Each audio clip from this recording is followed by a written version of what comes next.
Yo tout le monde, c'est Crupy, bienvenue pour un nouvel épisode sur la chaîne Pit Stop F1X MotoGP.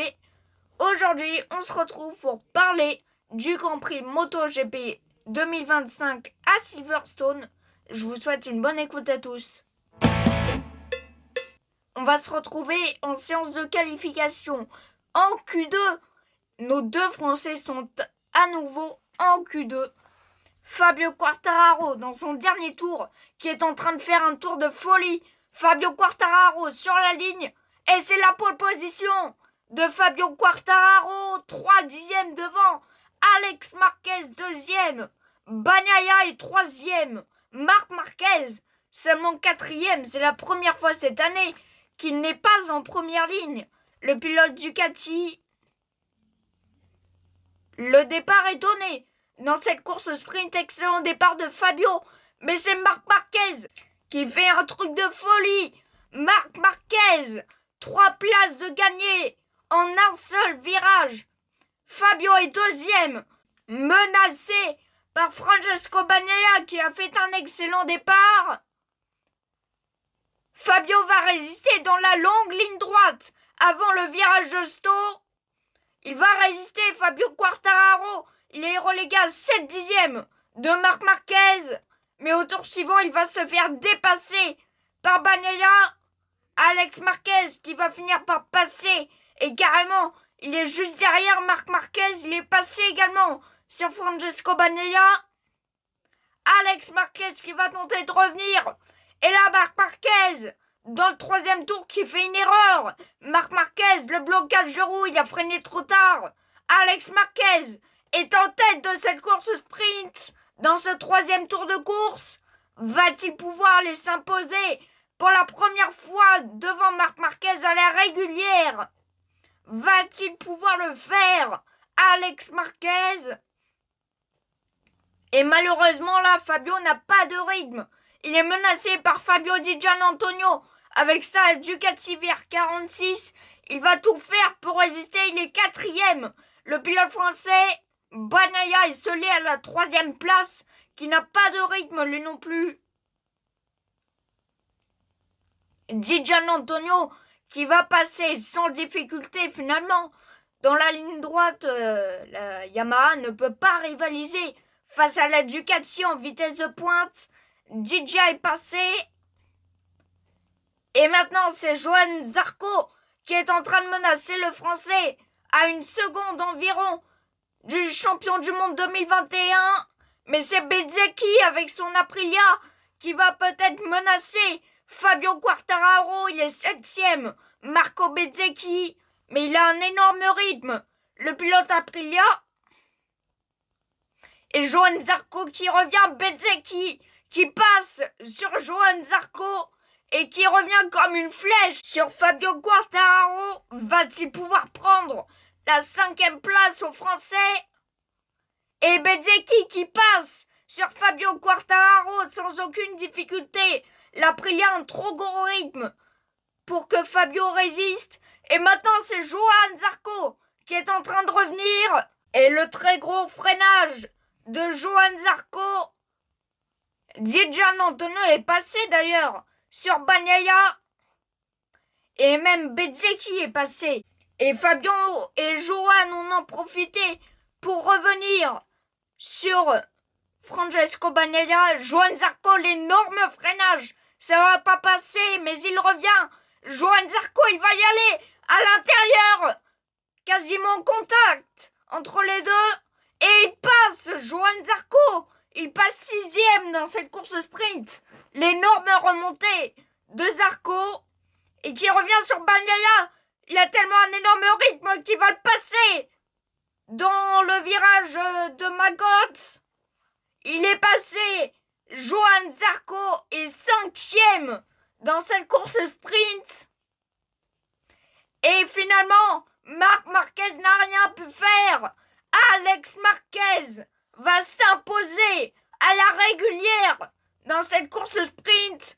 La victoire d'Alex Marquez qui vient freiner Marquez.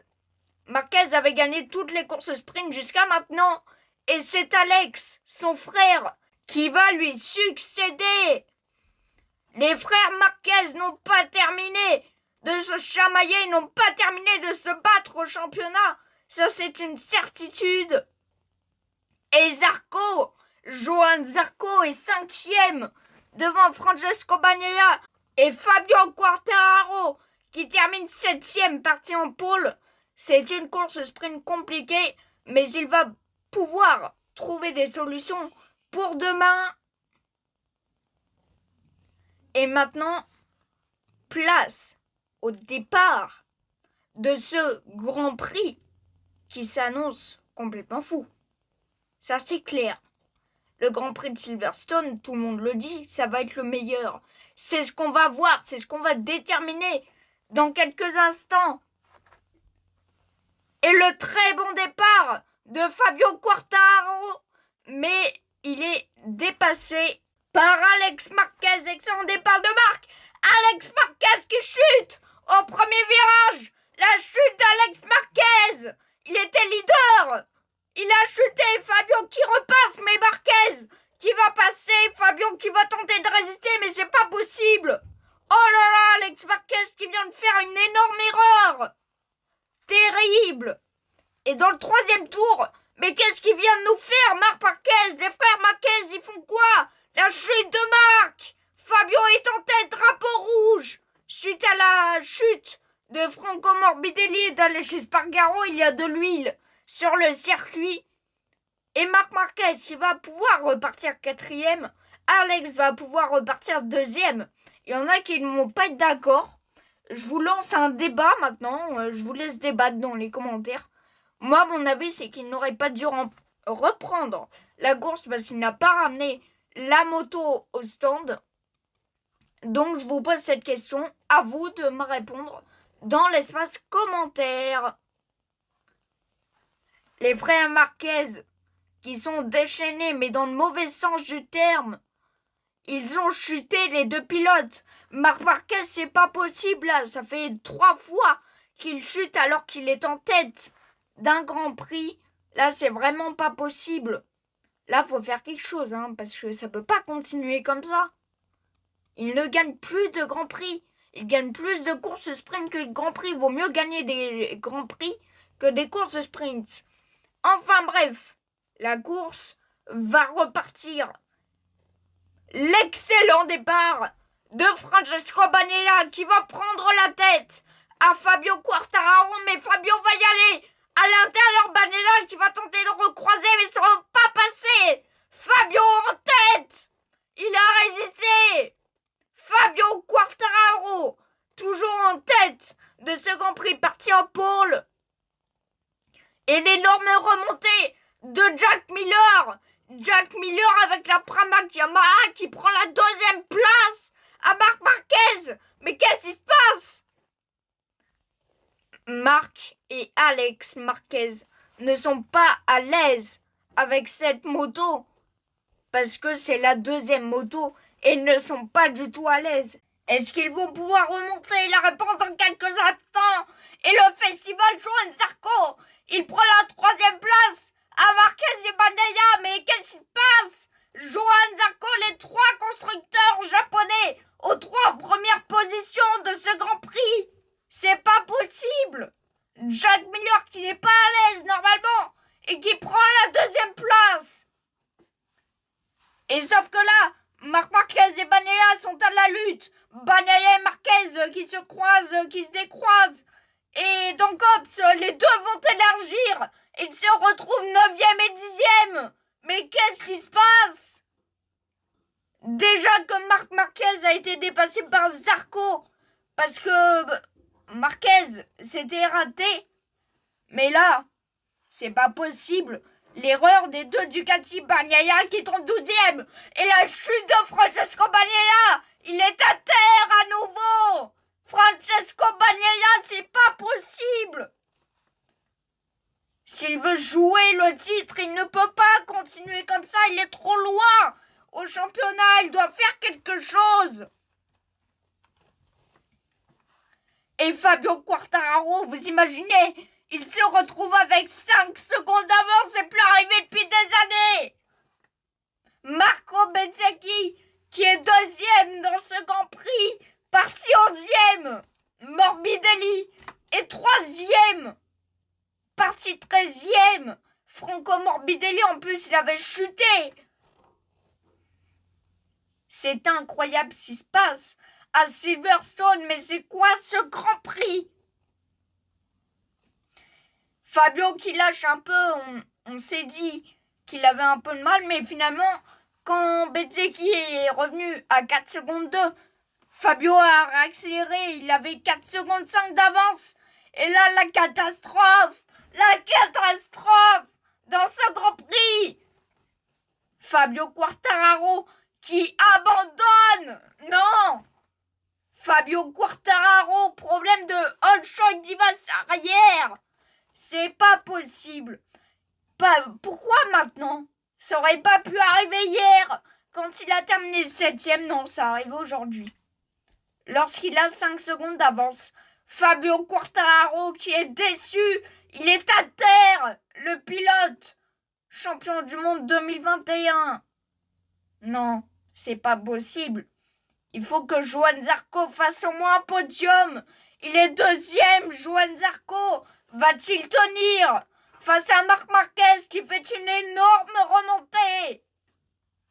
Alex Marquez qui a du mal, hein. Il est aux alentours de la 5e place. Donc là, c'est très compliqué pour Alex Marquez. Mais Marc Marquez qui accélère et qui remonte pour l'instant jusqu'à la 4e place. Morbidelli, maintenant, qui va tenter de résister à Marc Marquez. Il est 3e, Franco Morbidelli. La lutte dans les derniers tours entre les deux. Morbidelli qui insiste dans le dernier virage. C'est tellement limite. Et la 3e place de Marc Marquez. Marc Marquez est 3e. Il sauve les meubles. Et Johann Zarco est 2e. Deuxième, Johann Zarco après sa victoire au Mans. Il est 2e, parti 9e. Johann Zarco est 5e du championnat à 1 point de Francesco Bagnaia. Incroyable spectacle. Marco Bezzecchi, on ne l'attendait pas, parti 11e. Il s'impose à Silverstone, Marco Bezzecchi. Mais quel Grand Prix! Mais quel Grand Prix! C'était quoi ça? Mais qu'est-ce que c'était? Qu'est-ce qui s'est passé? On a eu un Grand Prix de fou furieux. Maintenant, on va passer au top pilote et au flop pilote. On va commencer comme d'habitude par une note positive, le top pilote. En 5e position, je vais mettre Pedro Acosta. Pedro Acosta, c'est vrai que depuis 2 Grands Prix, ça va un petit peu mieux. Là, il a terminé 6e du Grand Prix. Donc là, c'est pas mal. Franchement, Pedro Acosta, là, c'est pas mal. Il est régulier. Donc franchement, c'est bien. Il chute moins que l'an passé. Il surpilote moins. Donc c'est très bien. Pedro Acosta, je vais lui mettre comme note 13. Je pense que ça lui correspond bien. 13. Et puis, comme mention, je vais lui dire bravo Pedro, continue comme ça, continue tes efforts. En 4e position, je vais mettre Franco Morbidelli. Franco Morbidelli, c'est pas mal du tout. 4e, il est 3e du championnat, 26 points devant Francesco Bagnaia et 27 points devant Johann Zarco, qui est 5e de ce classement. Donc Franco Morbidelli, je vais lui mettre comme note 14,5. Je vais lui mettre comme mention bravo Franco, continue comme ça et si possible gagne des grands prix parce qu'avec la moto que tu as, c'est possible. En 3e position, eh bien, je vais mettre Alex Marquez. Alex Marquez, victoire en course sprint. C'est un peu compliqué malheureusement après le 2e départ. Malheureusement, il a chuté, donc ça va lui coûter des points, ça. Mais en tout cas, Alex Marquez, il a terminé 5e de la course. Juste derrière Morbidelli et Marquez à peut-être un 10e et demi. Donc je vais lui mettre comme note un 15. Et je vais lui mettre bravo Alex. Fais moins d'erreurs. et gagne plus de grands prix surtout. Mais continue comme ça, c'est pas mal. En deuxième position, je vais pas mettre Marc Marquez, sinon j'aurais dû le mettre 6e. Non, là, on va parler France. Eh oui, évidemment. Je vais mettre Johann Zarco à la deuxième position. Johann Zarco, deuxième, avec comme note 19/20. Et comme mention, bravo Johann, tu fais des choses de folie. Continue comme ça, continue de nous régaler. Et peut-être gagne encore un grand prix. Et en première position, avec la note de 19,5, parce que j'oublie pas la course sprint quand même si elle était bonne. Comparé à son coéquipier, bon, il est blessé, mais voilà. Je vais mettre Fabio Quartararo avec la note de 19,5. Il aurait dû gagner ce Grand Prix. Il avait 5 secondes d'avance à 7 tours de l'arrivée. Ça aurait pas dû se terminer comme ça. Donc même s'il n'est pas vainqueur du Grand Prix, il sera vainqueur de ce top pilote. Peut-être que c'est pas très objectif, mais moi, je vais le mettre en premier. Je vous attends dans les commentaires. N'hésitez pas à me dire qui vous auriez mis en premier de ce top pilote. Et n'hésitez pas dans les commentaires à me mettre votre avis concernant le vainqueur du flop pilote. En 5e place de ce flop pilote, je vais mettre Alex Rins. Je veux bien qu'il soit blessé, mais il va falloir qu'il continue ses efforts, Alex Rins, parce que c'est pas normal de patauger autant alors que ton coéquipier, il gagne le Grand Prix. Enfin, il aurait dû, mais il n'a pas gagné. Remuons pas le couteau dans la plaie de nouveau. Voilà. Alors, donc 5e Alex Rins, je vais lui mettre la note de 10 pour l'effort. Voilà. Je vais lui mettre comme mention Alex, il faut que tu continues tes efforts et il faut que tu te perfectionnes absolument pour revenir un peu au niveau performance. En 4e position, je vais mettre Fabio Di Giannantonio. Attention, Fabio Di Giannantonio. Là, ça commence à devenir compliqué. Là, c'est très compliqué. Ton coéquipier Franco Morbidelli, qui n'est pas normalement un excellent pilote, il est 3e du championnat. Attention, Fabio. Là, tu promettais de belles choses. Et finalement, là, c'est compliqué. Donc, je vais lui mettre la note de 9. Voilà. Je vais lui mettre la note de 9. En 3e position, je vais mettre Brad Binder, le coéquipier de Pedro Acosta, qui est loin. Franchement, on ne le voit même pas pendant la course. Donc, je vais lui mettre la note de 7.